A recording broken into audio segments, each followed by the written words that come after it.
leaves you at that ministry, the Sagleme project is going to be completed. Do we have your commitment to that effect? Yes, Mr. Chairman, because yesterday the President mentioned this, and when he says it, he will do it. Thank you. All right. Mr. Chairman, my last question. Issues of flood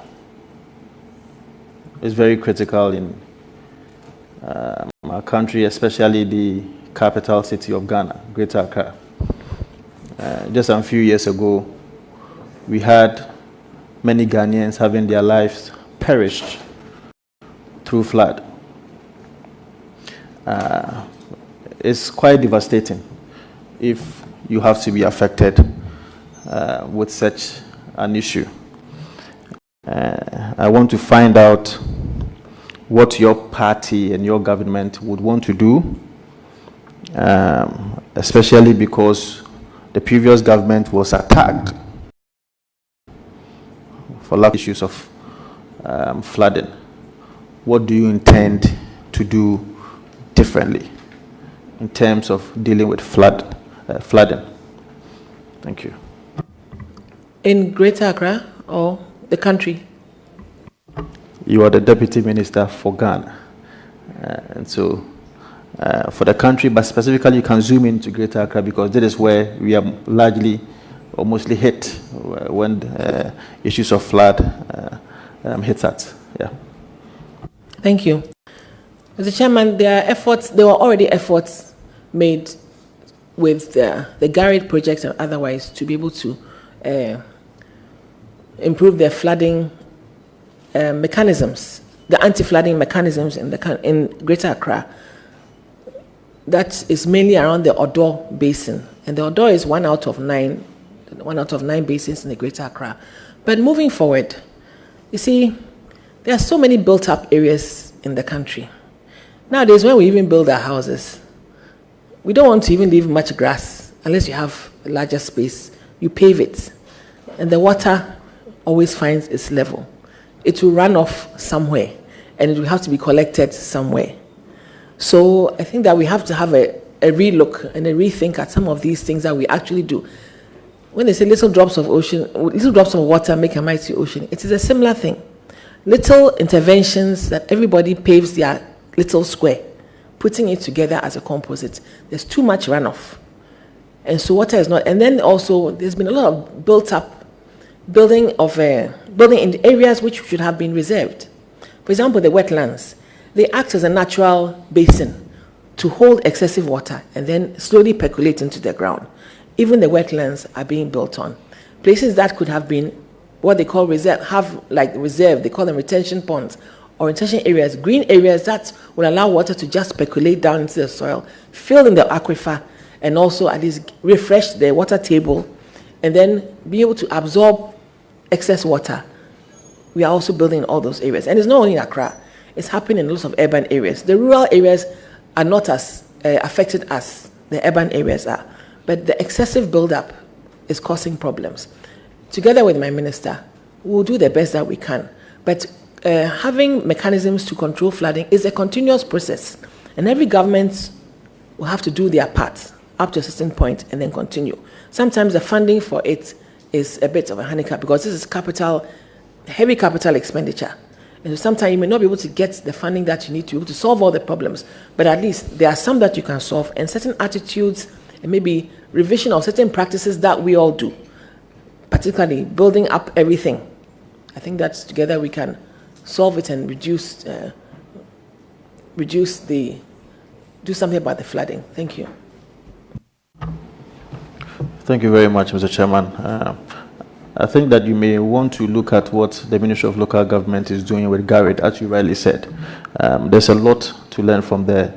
In the absence of any other question, I want to say congratulations to you for your nomination, and I wish you the very best of luck. Thank you. It's now the turn of Honorable Sammy Awku. Thank you, Honorable Chair. Honorable nominee, congratulations. Thank you very much. I'm going to ask one of the most important questions for young people. and the middle class, and that is the issue of paying rent advance. It is an issue not because there's a lack of an existing law or act, but it's the lack of enforcement of that act. Honorable nominee, what would be the recommendation to your minister in ensuring that this Rent Act is complied with? What would be your recommendation to your minister in how to handle landlords and landladies, especially in this subject matter? Because I'm sure it is a matter that you are so familiar with, and it's a matter that is so prevalent in the urban centers of our country. Thank you. Thank you, Mr. Chair. Together with my minister, the best way to handle this would be to have a review, a discussion, a dialogue around the whole rent control and rent management system. Now, it is best, because of the various stakeholders involved, that the rent control department is one key one. It is decentralized and is found in many districts across the country, but they still always have issues with rent, and it can really bring quite a number of conflicts around. So yes, the discussion will be had. We are very committed to solving as many problems relating to our ministry as we can. And that's assurance I will give you from my minister. Thank you. Honorable Chair, a follow-up to that question. I want your honest and personal opinion on this matter, not a stakeholder engagement. Thank you. The law says the rent should not be collected for more than 6 months. But just as you said, with the challenge of, there is a challenge of enforcement of that. But again, it will come down to dialogue with stakeholders. Because with time, if, for example, I'm building and I've been charging 3 years advance, 2 years, 3 years advance, and all of a sudden I'm being told that I must comply with the law and come down to 6 months. People feel that they have made an investment in housing. They feel that they have made an investment and they want returns. And some people, actually, it is their business to build and rent out for 2-3 years, and they get some bulk money and they go and start the next one. And yes, I also appreciate that the young people, young middle class, anybody who actually needs a place, who is starting life, will need a place to stay. I can only say that the approach of dialogue is the way to go. Thank you. Very well. Honorable Chair, my second question, if I may. Honorable nominee, I take you to the university campuses and the tertiary institutions, and in the specific area of housing for tertiary and university students. It's always a delicate and a tricky matter. What will be your personal position on this matter as far as landlords in these environments, especially in the housing and accommodation for tertiary students and lands closer to these institutions? The landlords always want to demand a commercial rate, and the students always want the affordability. It is also clear that many of our tertiary institutions do not have the capacity to always put out these housing units for students. And what would be your personal recommendation and opinion in this particular matter? Thank you.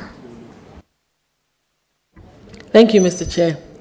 So university accommodation, in our time, we were not as densely populated as they are now. And so, yes, there's been a very huge demand on university accommodation because the numbers that are taken to universities every year just get larger by the day. And it is also a business for some people who have built hostels for university campuses. Again, Honorable Sami Awku, I'll take you to the issue of there must be the dialogue. That's where it all starts from. Because there are so many universities now, and apart from the accommodation they have on campus, the private hostels that are there. Again, it's somebody's investment, to be fair. It is somebody's investment. They've put a lot of money into it, and they will expect returns. But they can also not be exorbitantly charging rents and rates as and when they please. So that is why the dialogue is important, because sometimes you can also not impose, it becomes a demand and supply issue also. If there's not enough, and this is what is there, what do you expect the person to be charging? That is why sometimes the dialogue must be, maybe the university could come out and say that these are the rates that are acceptable to us, our students. Maybe that discussion could be had. But at some point, it has to be a dialogue, starting with that. Thank you. Honorable.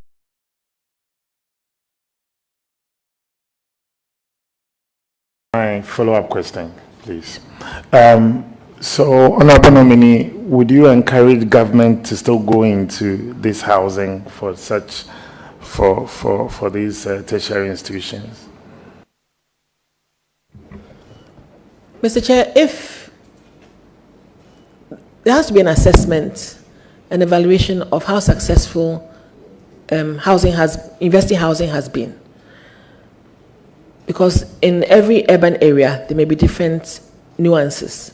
So, for example, Accra may be more expensive than Tamale, for example, because it's like real estate. The rates are not the same. Again, a dialogue would have to happen. And then we take it from there. Thank you. Thank you, Honorable Chairman. Last question. And I admire your loyalty to your country as well. Can you share with me the words in the National Pledge? Thereby I recite it. I promise on my honor to be faithful and loyal to Ghana, my motherland. But Ghana is actually my fatherland.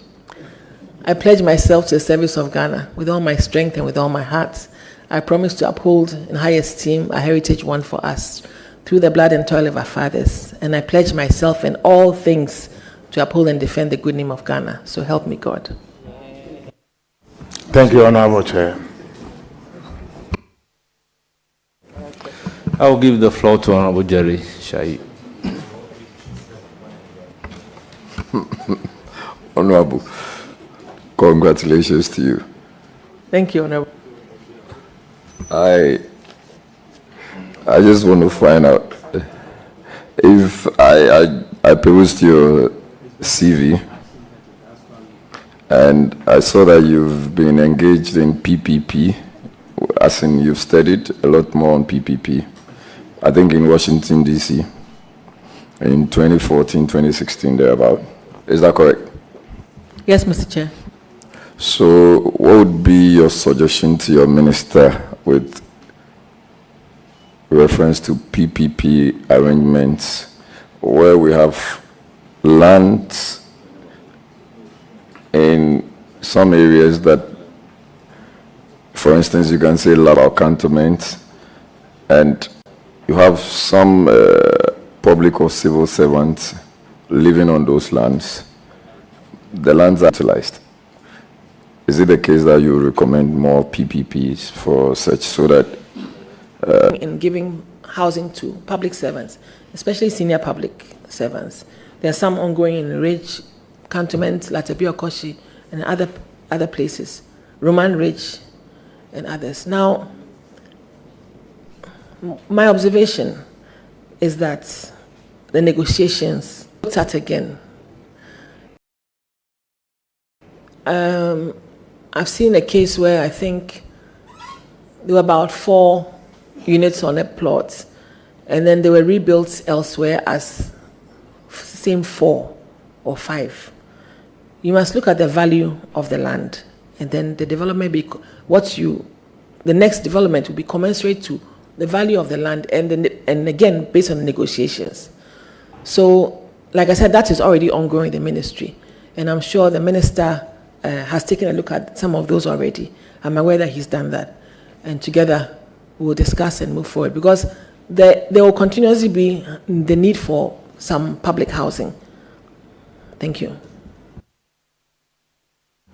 do you have a British passport? I used to. I don't have it anymore. Would you want to share why you don't have it anymore? Mr. Chairman, subject to taking up the parliamentary, subject to deciding to become a member of parliament, I had to give up my British citizenship. So I renounced it in October 2019, before I stood the first term. Thank you. Mr. Chair. Please address the chair and go ahead and ask your questions. Please, please.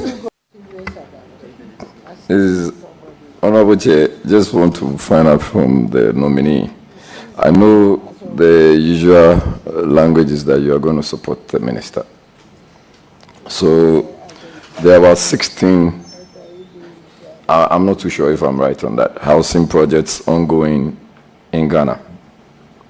And most of them are, so I just can remember some that which I've noted: Asokori Mampong, the Amasaman Affordable Housing Project, the Gbechile Affordable Housing Project, the Jonah Jekum Kufuor Affordable Housing Project, Kufuridia Old Estate Affordable Housing Project, Bon Affordable Housing Project, Lahugu Affordable Housing Project, Legacy Court Affordable Housing Project, Mauli Court Affordable Housing Project, a lot of them. And I have not exhausted the list, but I'm sure you have an idea about what I'm talking about.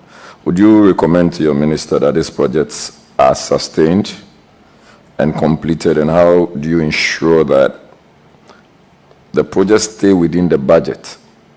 So we are not coming back to say that prices have changed in a month or 30 days, and therefore we need to review. So first of all, how do we sustain that, and how do we ensure that the budget is not changed? Thank you, Mr. Chair. The budget not changing is not set in stone. It may be a bit difficult because the prices of building materials change all the time. So, for example, when the let's say when the Asokori Mampong housing project started, the price of cement would be X. And now the price of cement is X plus something. And realistically, you cannot call a contractor to go and complete a project when the price of the materials have changed. They will not even take it up. And so, but at some point you can lock in certain pricing that if you complete within this time, but then you must also make sure that you pay within that time. Because most likely a contractor may go and take loans to complete it. And to be fair to him, he's also running a business. So in such a case, you realize that you've taken the loans, the government has not paid. And that is a story of a lot of uncompleted projects that are actually around the country. Not only housing projects, it cuts across. So I think there must be a point when you decide that we'll try and finish this, make this money available, and get competent contractors who also will be able to execute the work. And then you know that by then, at least you'll be able to finish them segment by segment. Because sometimes you can be doing so many things at the same time and then you're spreading yourself thin. So the reality is that prices change. Thank you. As the chair, just a follow-up on that. So are we going to have any assurances from you as you go into support so that, you know, the key word is affordable, and they are normally for a certain group of people, say civil servants, public servants. But when we finish building these projects, normally they end up going to the rich and famous like Gabriela. Are we going to ensure that these properties will go to the proper public servants and civil servants who can afford? Oh, Mr. Chair, there will come a time when the civil servants will even see that finding their own one plot somewhere and putting up their own house may even be more affordable for them. But sometimes the locations of the housing, public housing, is what matters, because you will not be able to get certain locations at certain price. So,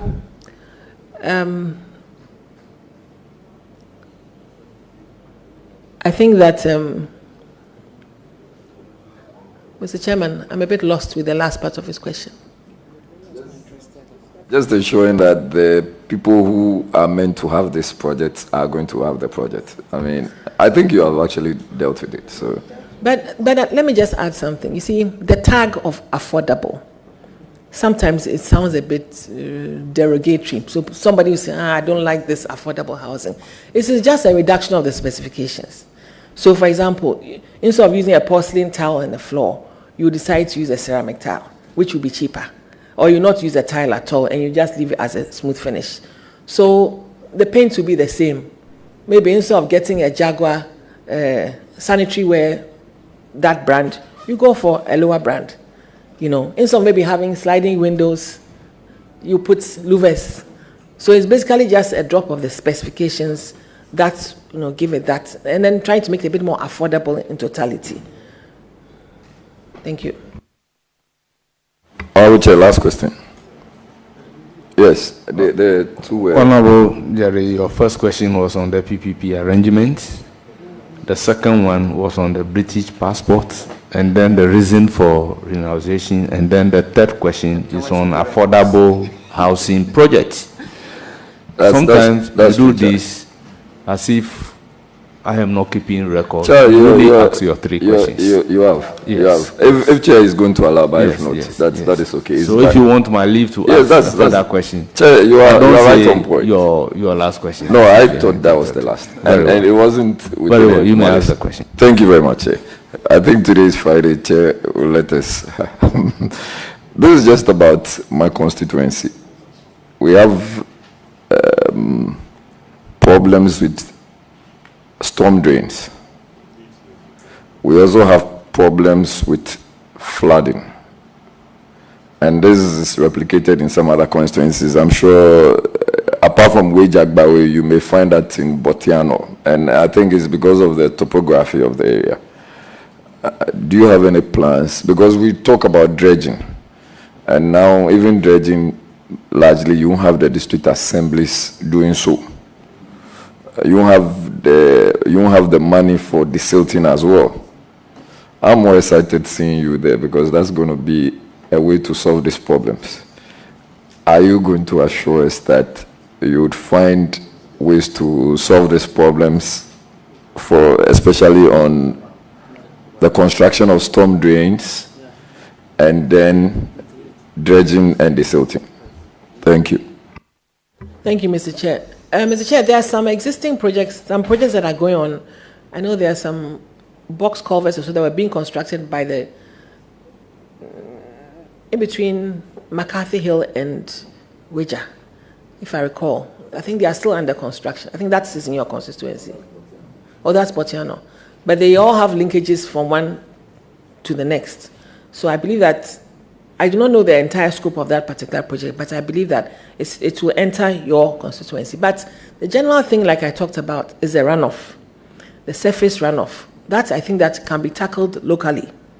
And let us make the, whether I could say announcements or whatever, encourage people to plant a bit more, have a bit more green space, or just earth that will be able to absorb the water, than always having hard surfaces that allow for runoff, which then becomes flooding if it cannot be contained or percolated down. So you still have a bit of the problem, but I believe that step by step it will be solved. Thank you. All right, Chair, thank you very much. I wish her very well. I'm very happy. That's one of the appointments I'm happy about. Very much, Honorable. Thank you. I would give the floor to Honorable Muhammad Shaibu. Congratulations. Thank you, Chair. A very well-deserved nomination. Let's do the affordability bit. And